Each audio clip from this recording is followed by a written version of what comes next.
Hi folks, welcome to my channel or welcome back. My name is Kat. I'm a licensed registered dietitian nutritionist and online nutrition coach. And on this channel, we like to talk about weight neutral focused approaches to health, as well as diving into scammy and, in my opinion, unethical nutrition related businesses, products, mostly nutrition related MLMs, and other fear mongering nutrition claims. Today, we are diving into the McDougall dieting program. This was recommended by a viewer, so thank you. From their website, they say the McDougall program is a starch-based diet. So think of potatoes, sweet potatoes, rice, etc., with the addition of either fresh or frozen fruits and vegetables, and avoids all oils. Minimum fat, y'all. They have this guacamole instead of guacamole, which I do believe is a crime. Unless you have some kind of food allergy or food sensitivity towards avocados, there's no need to make a broccoli version of guacamole. That is just my opinion. So we're going to be diving in, discussing some of the pros, some of the cons of this program. This is an opinion video, so before you come up with your own conclusions, I encourage you to do your own information gathering.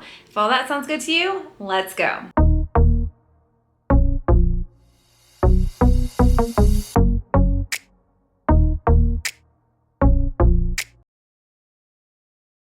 Okay, so as mentioned before, the McDougall diet is a starch-based program. So think like potatoes, all different kinds, varieties of potatoes, rice, and in addition to that, with this program, there's also the inclusion of fruits and vegetables. So let's talk a little bit about who the program is created by. So on his website, he says, "Hi, I am John McDougall, MD, husband, father, grandfather, physician, patient advocate, and potato lover. I too am a potato lover, so that's pretty cool." That is one thing that I do appreciate, their inclusion of potatoes.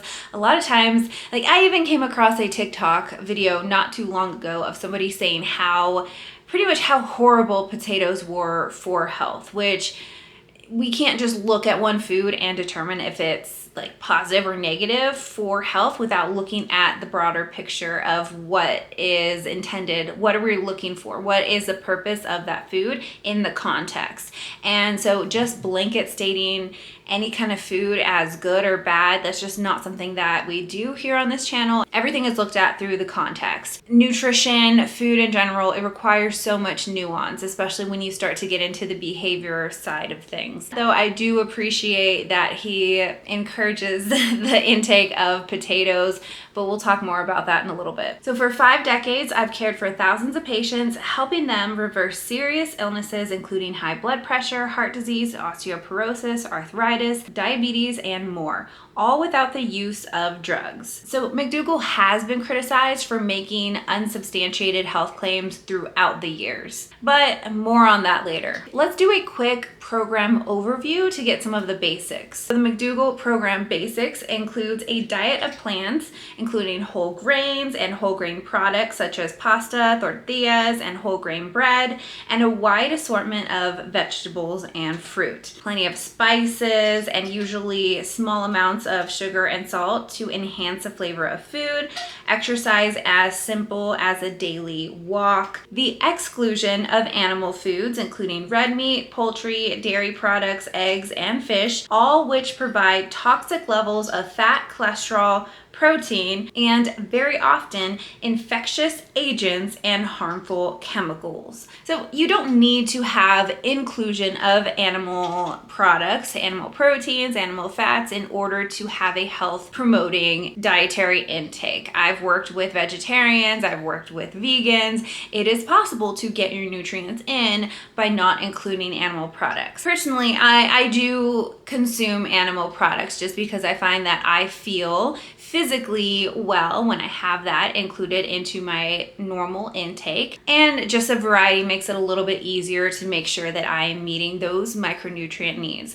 I'm not going to judge anybody like based on whether they want to exclude it or not, but I just wanted to put that out there. And I did think that it was interesting, and we'll talk more about the toxic levels of fat, cholesterol, protein.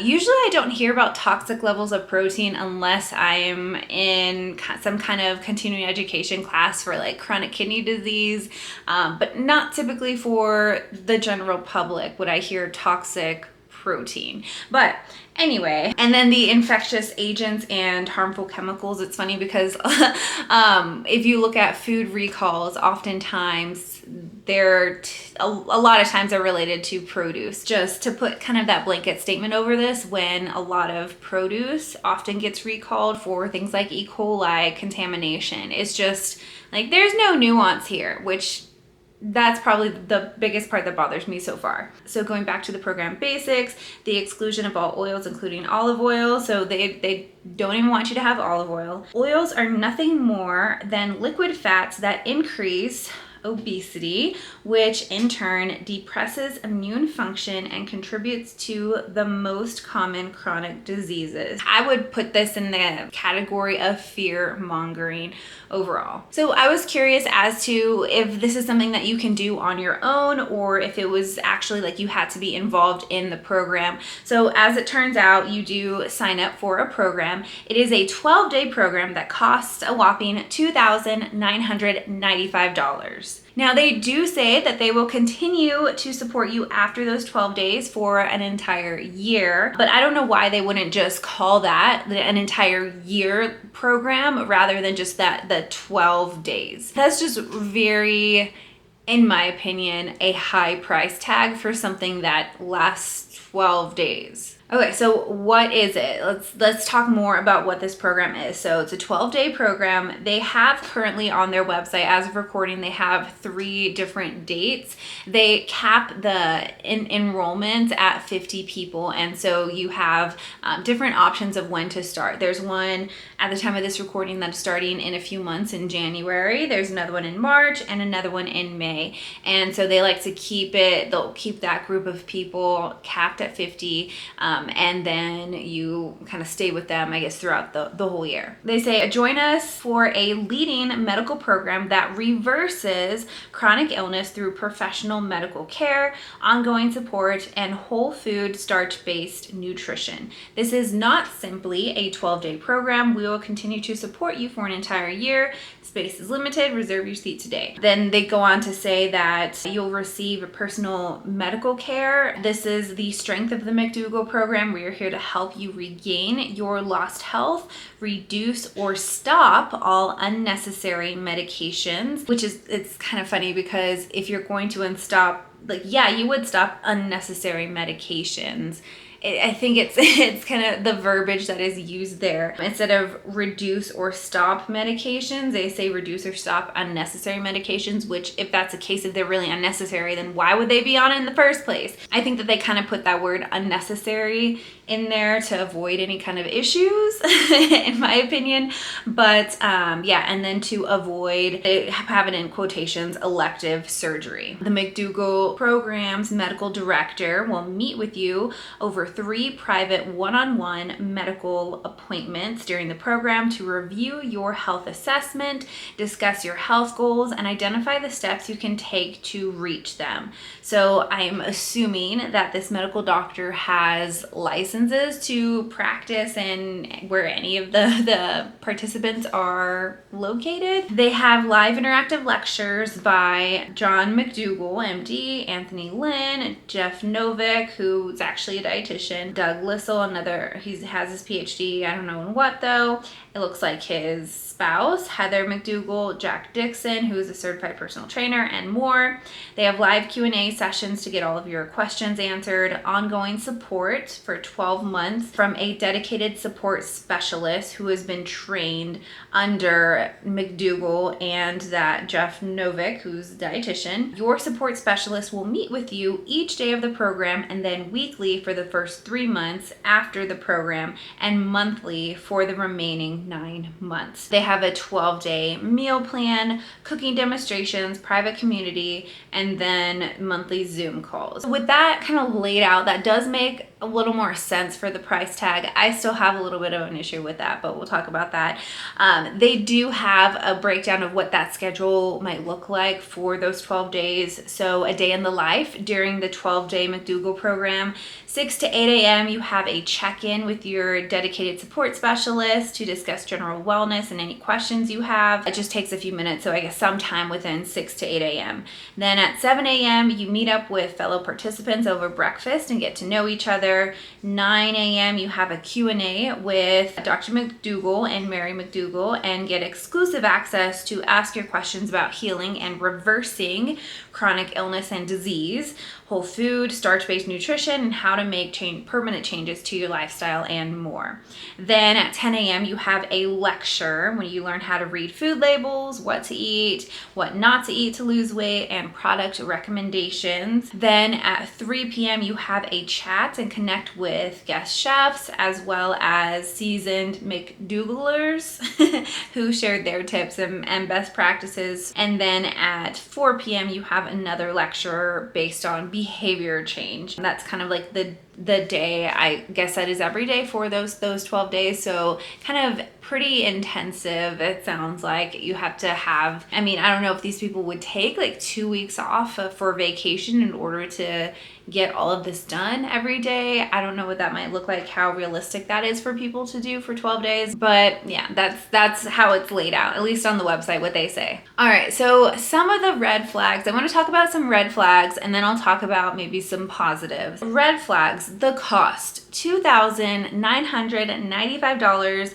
for 12 days mostly, and then that year where you have those like brief check-ins here and there. Why, if it's going to help so many people, I would just think like why have that price? And I know not everybody's going to agree with me on this, and I see both sides. I see why people do like to charge like for high ticket diet related programs, because there are people who will spend that money, and it's not up to me to like police people and how they spend their money or how they run their business, essentially, outside of like what I think is unethical practices. But that's kind of where I come from, the angle for this. So on the public health, through like a public health lens, if you have a program that is pretty much completed in that way, and it's that intensive time for that 12 days, yeah, but for the rest of the year, it goes down significantly. It just seems a little bit excessive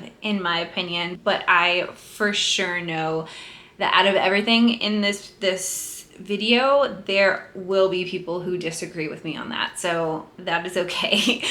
That's just my opinion. That was my just first red flag. The other ones I have are, I think, a little bit more substantial outside of that, not as opinionated. So the next one is the incredible transformations information that he puts on there. So he does mention that in 12 days, participants experienced amazing changes in their lives. 90% of participants reduced or eliminated unnecessary medications, which again, if it is an unnecessary medication, then why wouldn't they reduce it or get off of it? Participants lost an average of 4 pounds in only 12 days while eating unrestricted amounts of the right foods. So typically when people do start any kind of program that is pretty restrictive, which this one seems to be, they are going to see that change in their body weight because their body is just going through something really different. And so that is not really surprising. Now, it also says reduce of chronic fatigue is experienced by 80% of participants, relief of intestinal distress from ingestion to constipation to chronic diarrhea, reduction in cholesterol, relief in chest pain for people with atherosclerosis or like narrowed heart arteries, lessening and elimination of swelling and pain from inflammatory arthritis, lower blood sugar, and relief of peripheral neuropathy, so pain in the legs and feet. Almost all participants with type 2 diabetes are cured of their diseases after achieving ideal body weight. So that is something that, I mean, I've talked to a lot of certified diabetes educators, and sometimes people can get off or reduce the amount of insulin, let's say, but that's not necessarily reversing it. Typically they will still like need insulin down the line, but they're just they're managing their blood sugar enough to where they can taper off of it, or in some cases stop taking it with their doctor involved with their certified diabetes educator involved the term reversing. I know a lot of certified diabetes educators are kind of concerned about that specific kind of verbiage. And I mean, I have worked with clients who have either reduced insulin or have gotten off of it, but it's not from like curing their diabetes, it's just blood sugar management. And that doesn't mean that keeps them away from it down the line. Like this, we're just doing what we can in the time and management of that. And that's specifically with type 2. And so often all diabetes just kind of gets lumped in together when that is not the case at all. And if somebody they changed their intake and they aren't able to kind of change the amount of insulin that is needed, that's not a like personal failing on their own. Like that is just what their body is doing. So anyway, going back to this, improve complexion with reduction in oily skin and hair. And 100% of participants said they feel equipped with tools and knowledge to be successful in reaching their long-term health goals. My question is like, what is the sample size? Who is he talking about? Is he talking about when he like specifically mentions 90% of participants reduced or eliminated unnecessary medications? What does that mean? Is it 90% of 10% of the program you had one time last year? Or is it 90% of all of the programs that you've had throughout your entire career of providing this program? What does that mean? Give me the details. Have they looked at other kind of groups of people? Have they seen those same numbers? Is it some kind of study that can be replicated over and over and over and over again with their program to be able to make those claims? And are they following these people long term? If they are following these people and reassessing them long term, what does that long term mean? Is that over 6 months? Is that 1 year, 5 years, 10 years? What does that look like? I just need more information, Mr. McDougall. There's just some pretty big claims without providing any kind of sources. Now we are just getting started on unsubstantiated health claims. All right, so a couple things I also want to read out. Huge red flags. So he says, diet, not genes, control destiny. Your body is meant to be healthy. It shouldn't need drugs or surgery except in times of emergency. Why then have we become so dependent on these interventions? The answer is, all too often, it's the food we eat that is making us sick. And I guess it's the food. Is that a trademark? It looks like he trademarked it's the food, which is an interesting trademark. Going back to this, when looked at from the perspective of human evolution, the current diet we are eating is a bizarre anomaly, unlike anything we ate over the last 4 million years. Our blood, arteries, and cells are not designed to function under so much fat and cholesterol. Our intestines are not designed to function in the absence of fiber. Our immune system is not designed to function without an abundant supply of plant-based nutrients and phytochemicals. With our cells drowning in fat, cholesterol, animal proteins, and artificial chemicals, and our immune system deprived of what it needs to maintain itself, no wonder so many of us get cancer, heart disease, high blood pressure, adult onset diabetes, arthritis, osteoporosis, and other age-related illnesses. In fact, it is a testament to the strengths of the human body that anyone has the slightest semblance of health eating like we do today. This is what a lot of fear-mongering does. It takes some kind of truth and like runs wild with it. So epigenetics is a thing. Epigenetics just meaning like you're at a risk of developing something, and like the expression of it might appear, might not, based on something that might trigger that expression of your genes to show up. So an example of this might be like certain autoimmune conditions. I do believe that when my Hashimoto's was kicked off, it was in 2019. I was in a very, very stressful time. Like 2019 was so much more stressful than like 2020 or anything. My husband was overseas, and I really do a lot better with him, like not being away. And so it was just a very stressful time, and that's really when my Hashimoto's, which is now well controlled, thank you medications, but that is an example of a very stressful time. And it was a great time. Like I had fun. I was like with my family. I was in my, back home. I was, I had a great job that I was working at that time at a private practice. And it was overall great, but I was still very stressed being away from my husband, who just brings me so much like calmness and makes my life so much easier. And so that's like an example of like something being triggered, epigenetics, through a very stressful time for me. But sometimes we can do everything that we can and still get things like cancer or arthritis or diabetes. Part of the reason why I choose a lot of nutrient dense foods is to support my body, is to show that love to my body, and to because those foods really help it to feel good. So like I understand the goal of being very intentional with what you're eating, but this thing, it just sounds very victim blamey and partially evidence-based, but kind of he ran with that and just kept running, because sometimes the body does odd things and people can have very non-intentional eating, have just not a whole lot of variety of produce, do a whole lot of things in the opposite of someone else who is very intentionally consuming lots of plant foods, lots of micronutrients, plant nutrients, and that person might develop something like cancer versus that other person. We can't determine everything. Like there's a part that we can do our part, but if somebody does get any kind of chronic disease, when it starts to be blamed on that person or blamed, that's when I start to have an issue, because that is not how science works. That is not how biochemistry works. There's a lot more to it. If it was that simple, I mean, that could be really bad, or it really could, but it's just not that simple. He also says fats and cholesterol, primary poisons. So the body uses fat primarily for energy storage when no food or other immediate source of fuel is available, and cholesterol is needed for many critical cellular functions. So both are part of a normal, healthy body. Having said that, the body produces all the cholesterol it needs, and for fat, plants already contain adequate amounts, and only plants make the essential fatty acids your body needs to function.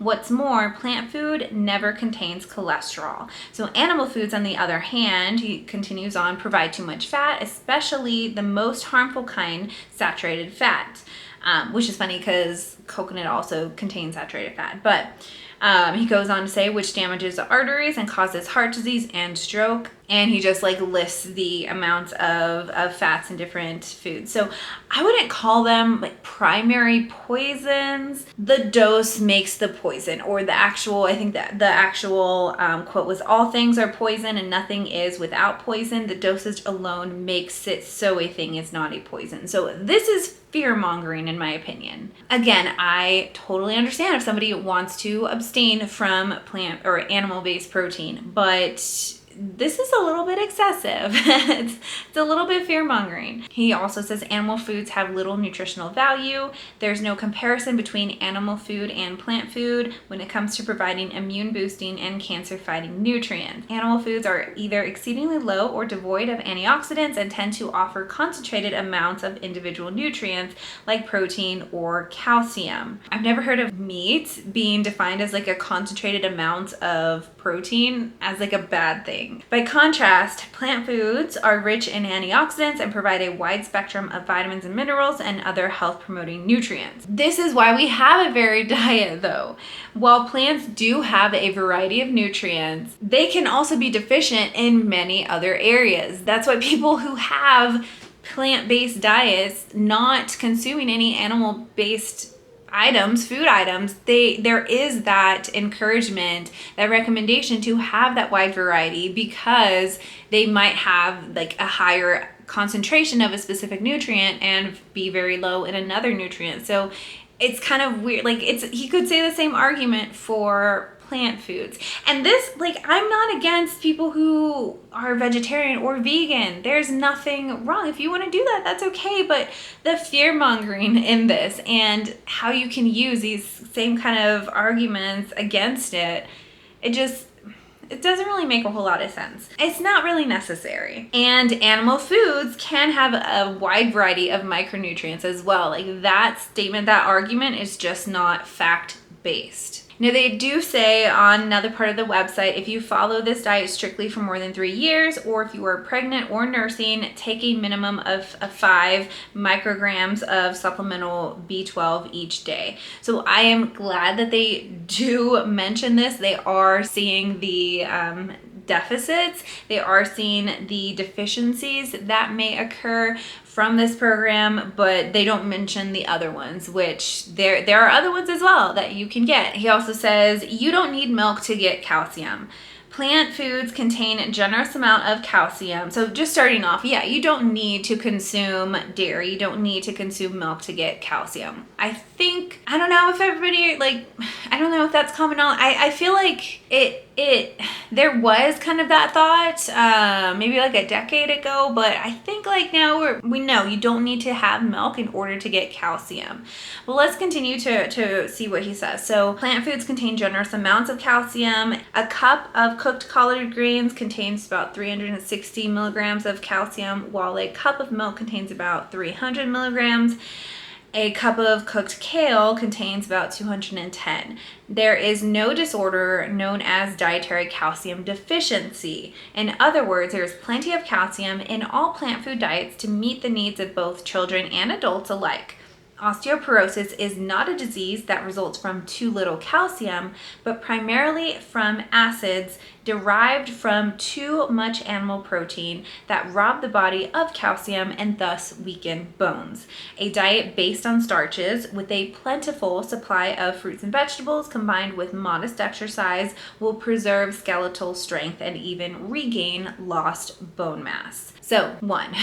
Nobody is saying that you need to get milk in order to get calcium. What they are saying is that milk in its concentrated amount can be a great option for a lot of people. Milk can provide that good source of vitamin D, B vitamins, zinc, and so the fact that it is kind of easy to consume relatively frequently for a lot of people, that can be a way for them to get in those micronutrients specifically. Nobody is saying that you have to, but that is a really relatively available, cost-effective way of getting in those nutrients. I know there are people who have collard greens very, very often. That is more prevalent in certain cultures though. I think I know more people who have a cup of cooked collard greens more often than a cup of cooked kale. But that is still are you going to do that every day? If you are, great. And that's not to say that I'm encouraging you to have that, get in that milk every single day. There's a lot of nuance that goes on with that. I have some people who might really benefit from that. Other people who that doesn't really fit with what they want to do. That is okay. But nobody's saying that you have to get it. They're just saying it is a source, it is a resource that we can use as a tool to get in those micronutrients in a pretty relatively available, cost-effective way. Now their last claim about osteoporosis, it is way more nuanced than what this suggests. So there's actually a pretty good review about this very argument. It's available in PubMed. It's freely available if you want to download it and look through it.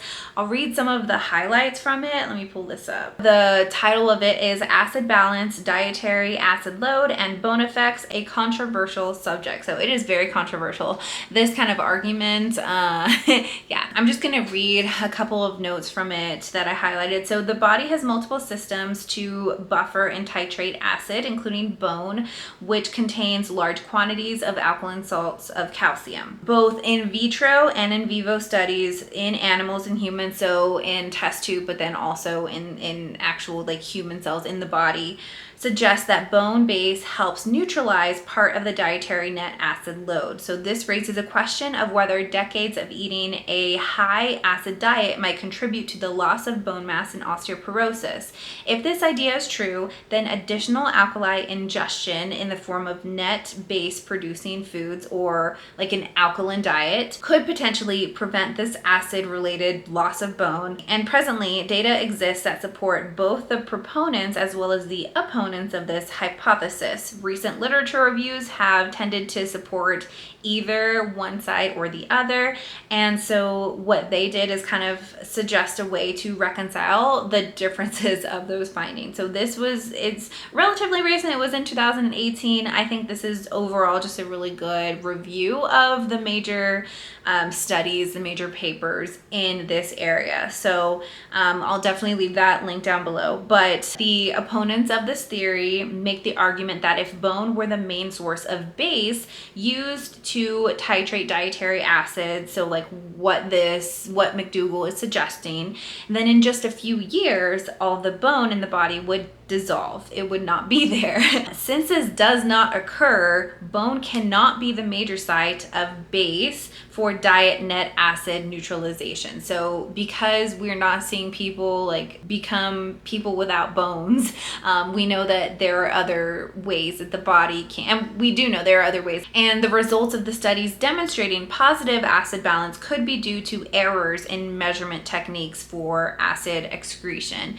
So like the studies that are saying that are on like McDougall's side, essentially the opponents of that propose and talk about the errors in the measurement techniques for the acid excretion. It goes on, it talks about some different studies, the Canadian multi-center osteoporosis study, and that study demonstrated no correlations of either urine pH or acid excretion with the incidence of fractures or changes over 5 years in bone mineral density. And even in these larger scale studies, the authors found no evidence of effect of dietary acid load on not just bone density, but fracture incidence. So that's pretty huge. So they go on, so their whole goal of this was to kind of find where we can agree and where kind of the differences are, maybe explain some of those differences.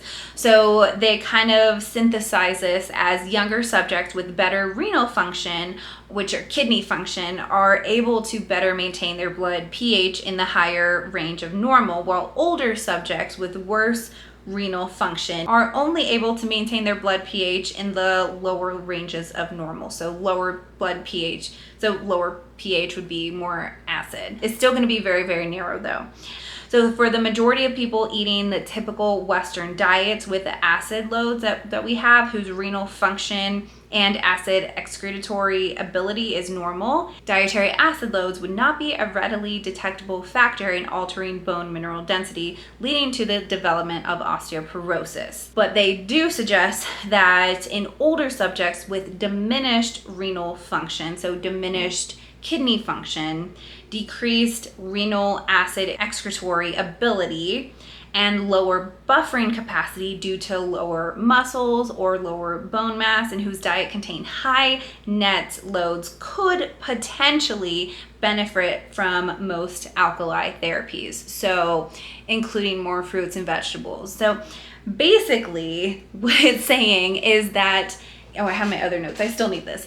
Basically, what he was saying is a little bit far-fetched, and while people who do have, let's say, like renal issues, renal problems, they might benefit from more fruits and vegetables. Of course, depending on if somebody does have chronic kidney disease, they might need to, they should speak with a dietitian, because there are other micronutrients that they need to be account for and need to be aware of, even things like potassium. If you have a functioning kidney, if you have functioning kidneys, you're having this wide variety of diet. The reason why the alkaline diet typically is, people say that they felt so great on the alkaline diet, things like that, is because they're having more nutrient dense foods or having more produce. It's not necessarily the acid and the alkaline itself that was the issue. It's more so that they're maybe having more nutrient dense foods, and foods maybe that were taken out that weren't so much supportive of physical health. So going back to what McDougall says on his website, it's not the full picture,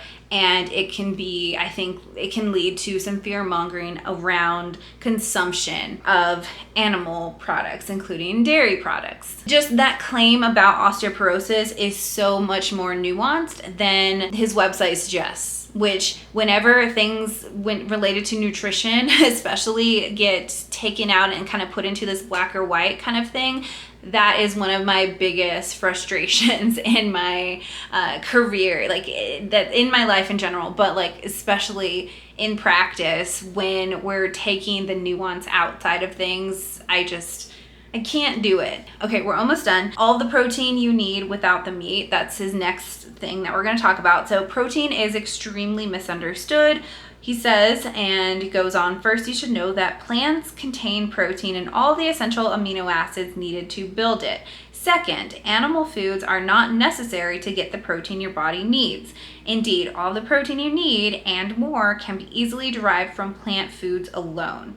The World Health Organization recommends men, women, and children get 5% of their calories from protein. So when I heard that, like, yeah, again, you don't need to get protein from animal sources. For a lot of people, though, that variety increases their overall amount of micronutrient intake. Now, when I read that he said that they recommend that people get 5% of their calories from protein, that is a very small amount of protein. There's a range, the range recommendation being around 0.8 grams to 1.2 grams per kilogram. Typically, like for athletes, the recommendations are like 1.2 to 1.4 grams per kilogram for like more endurance athletes, or like 1.6 to 2 grams per kilogram for strength-based athletes. Like, I don't, expect you to count or anything like that, but I'm just mentioning that because he's specifically working like with the target audience. I would want them to have higher amounts of protein. The amount in his program is not what I would recommend for for people. Ultimately, I went to the World Health Organization's website. I searched for protein recommendations and I couldn't find anything consistent. What I did find was their overall healthy diet recommendations, which I'll also link down below. It includes a healthy diet being protective against malnutrition in all forms. They talk about energy intake, so calories being in balance with energy expenditure, limiting amount of free sugars or like added sugars, keeping salt to no more than 5 grams, which would be the sodium equivalent to 2 grams. They talk about like fats not exceeding 30% of total energy, with saturated being less than 10%. It is just 5% of your protein coming from calories is not evidence-based. And I want to know where, other than him suggesting that that's what the World Health Organization, like, where's the actual source? What are you basing that off of? Because I can't even find that. And I doubt they would say that. If somebody can find that and want to correct me, please do that, because I am really curious where that 5% of calories for protein comes in, because that is very, very low, very low. Editing note here, 5% of 2,000 calories is 100 calories. 100 calories is equivalent to about 25 grams of protein. That's it. That's about one average meal's worth of protein. So very low. It goes on to say what the world now needs is carbohydrates, and lots of them. So carbohydrates are a primary source of energy. They provide energy for our blood cells, certain cells of the kidney, preferred fuel for the central nervous system, including the brain. All of that is true. Humans were designed by nature to crave carbohydrates. There are no carbohydrates in red meats, poultry, fish, shellfish, or eggs, and most dairy products contain little, if any. Cheese, for example, contains only 2%. This is an important reason why people who eat a diet rich in animal foods rarely feel satisfied and become compulsive overeaters. Unless you eat enough carbohydrate foods, you'll remain hungry and crave more food. So this is weird because most people will agree that protein actually helps with satiety and with satiation and just like overall satisfaction in eating, rather than having just a meal of carbohydrates. Now, of course, if you just have a meal of protein, animal protein, like, you might not feel satisfied. Like, we want to have that balance. We want to have carbohydrates and proteins and fats in our meals.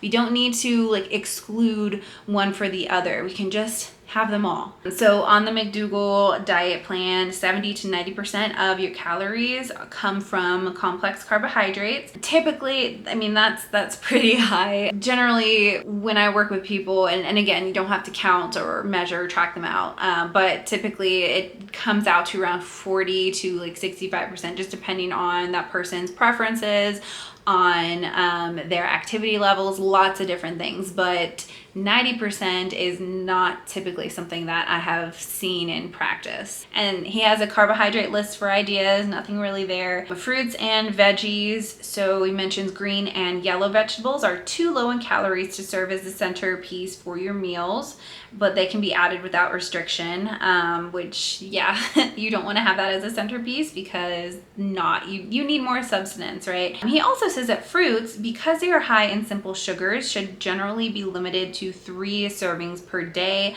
as they are tasty and easy to overconsume.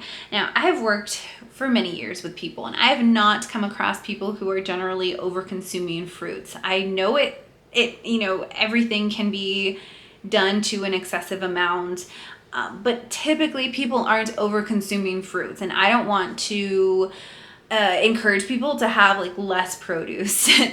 Generally, we are going to benefit from more. So that's just interesting little note there. There is a foods not allowed list in this program with ideas for possible substitutions.